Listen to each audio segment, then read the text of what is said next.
Bismillahirrahmanirrahim. Assalamualaikum warahmatullahi wabarakatuh. Perkenalkan, saya Dea Rahma Fajri dengan NIM 230407500056. Pada kesempatan kali ini, saya akan menyampaikan sebuah presentasi mengenai penggunaan gadget dalam kehidupan siswa.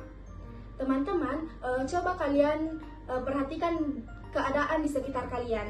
Hampir setiap anak, bahkan siswa di sekolah dasar, sudah sangat akrab dengan gadget seperti smartphone ataupun tablet. Di satu sisi lain, gadget memudahkan siswa mencari informasi dan mengakses materi pembelajaran.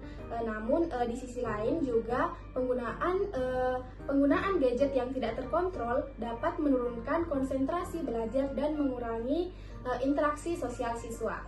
Hal ini kemudian menimbulkan pertanyaan, apakah gadget benar-benar membantu proses belajar siswa atau justru menjadi salah satu faktor yang mengganggu konsentrasi belajar siswa? Oleh karena itu, pada kesempatan kali ini, saya akan membahas topik yang berjudul gadget dalam kehidupan siswa, antara kebutuhan belajar dan gangguan konsentrasi siswa. Next. Nah, selanjutnya di sini saya akan membahas terkait fenomena gadget pada kalangan anak. Saat ini penggunaan gadget pada anak-anak semakin meningkat dan bahkan sudah menjadi bagian dari kehidupan sehari-hari mereka. Hal ini terjadi karena perkembangan teknologi yang sangat pesat serta semakin mudahnya masyarakat dalam mengakses perangkat digital. Di sini dilihat menurut Fatoni tahun 2017, gadget merupakan teknologi yang sangat populer sekarang ini. Orang dewasa maupun anak-anak menggunakan gadget. Dalam kehidupan sehari-hari, banyak anak sudah terbiasa menggunakan gadget sejak dini. Misalnya untuk menonton video, bermain game, ataupun mengakses berbagai aplikasi digital. Selanjutnya, menurut Anderson dan Jiang pada tahun 2018, mengatakan bahwa penggunaan gadget dapat memudahkan anak mengakses informasi dan aplikasi edukatif untuk belajar. Yang terakhir ada menurut Rosen, namun penggunaan gadget perlu dikelola dengan bijak agar tidak menimbulkan dampak negatif pada anak. Dengan demikian, dapat disimpulkan bahwa gadget telah menjadi bagian yang sangat dekat dengan kehidupan anak-anak di era digital saat ini. Next. Selanjutnya kita akan membahas terkait dengan definisi gadget.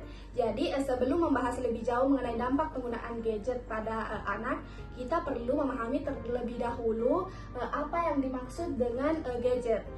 Di sini ada menurut Husna tahun 2017 mengatakan bahwa gadget adalah alat elektronik kecil dengan berbagai macam fungsi khusus.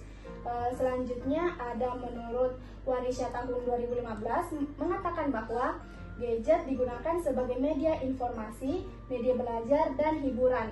Dan pendapat yang terakhir dari Sunita dan Mayasari pada tahun 2018 mengatakan bahwa gadget adalah alat untuk menjalankan program menarik yang mengasah kreativitas.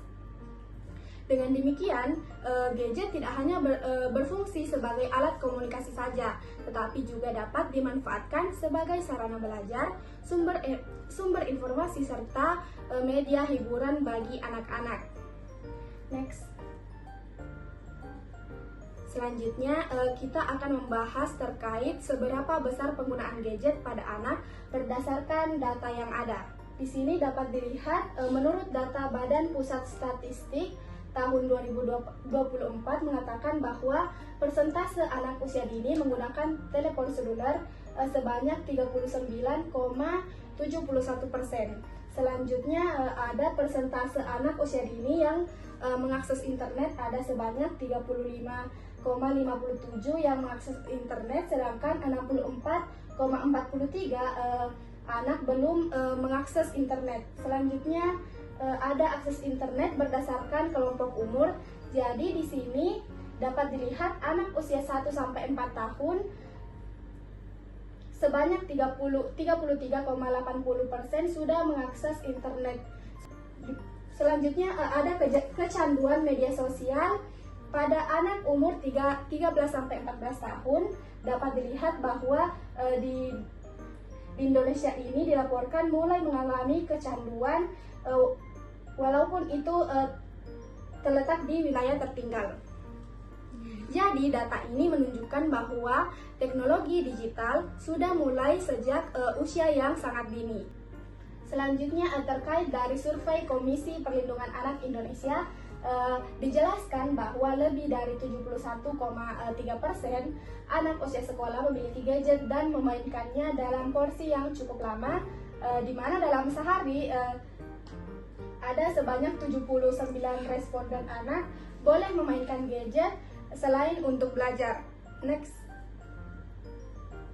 Selanjutnya, data dari UNICEF juga mencatat bahwa setiap setengah detik satu anak di dunia mengakses internet untuk pertama kalinya. Dapat dilihat kalau di Indonesia itu pengguna internet telah mencapai 221 juta pengguna. Selanjutnya di sini saya akan membahas terkait dengan dampak positif penggunaan gadget. Jadi gadget ini memiliki beberapa dampak positif yang dapat mendukung proses pembelajaran. Dengan melalui teknologi digital, siswa dapat memperoleh informasi dari berbagai sumber belajar dengan lebih mudah, cepat, dan juga praktis. Di sini bisa kita lihat ada 4 dampak positif penggunaan gadget. Yang pertama yaitu mempermudah mencari informasi pembelajaran, di mana siswa dapat dengan cepat menemukan berbagai materi pelajaran melalui internet. Dampak positif yang kedua yaitu dapat memudahkan akses ke sumber belajar online. Selanjutnya yang ketiga ada mempermudah komunikasi dengan teman. Selanjutnya yang keempat ada menjadi media belajar modern. Selanjutnya di sini ada dampak negatif dari gadget.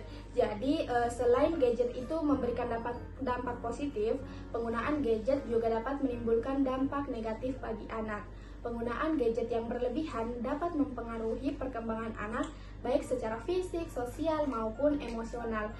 Bisa kita lihat di sini ada menurut Soleh Rahmawati dan Andayati pada tahun 2022 mengatakan bahwa dampak negatif yang pertama mengganggu kesehatan mata karena penggunaan gadget yang terlalu lama.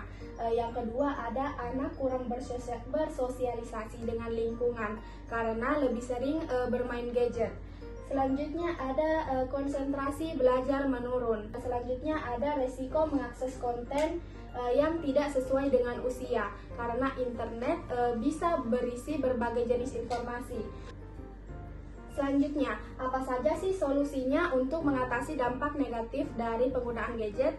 Jadi, guru memiliki peran penting dalam mengarahkan penggunaan teknologi pada siswa. Di sini bisa kita lihat peran guru yang pertama ada mengarahkan penggunaan gadget untuk pembelajaran. Selanjutnya yang kedua ada memberikan edukasi penggunaan teknologi secara bijak. Ketiga, membimbing siswa memanfaatkan sumber belajar digital. Dan yang terakhir, yang keempat ada bekerja sama dengan orang tua dalam pengawasan. Jadi ini dilakukan agar penggunaan gadget pada anak tetap terkontrol. Oke teman-teman, jadi kita sebagai calon guru sekolah dasar, kita akan menghadapi generasi yang tumbuh di era digital dan sangat dekat dengan teknologi. Ada beberapa hal penting yang dapat kita simpulkan terkait materi tadi. Ada 3 poin. Yang pertama yaitu gadget memiliki manfaat besar dalam pembelajaran jika kita gunakan dengan tepat. Yang kedua yaitu penggunaan gadget secara berlebihan dapat menimbulkan dampak negatif bagi anak. Yang ketiga yaitu peran guru dan orang tua sangat penting dalam mengarahkan penggunaan teknologi. Oleh karena itu, kita sebagai calon guru mampu mengarahkan penggunaan teknologi agar menjadi sarana pembelajaran yang positif bagi siswa. Seperti yang tertulis pada kutipan di slide ini yaitu gadget adalah jendela dunia, namun orang tua dan guru adalah kompasnya. Jadi tanpa arah yang benar mereka akan tersesat di tengah luasnya informasi. Mungkin cukup sekian yang dapat saya sampaikan, kurang lebihnya mohon dimaafkan. Terima kasih atas perhatiannya teman-teman. Wassalamualaikum warahmatullahi wabarakatuh.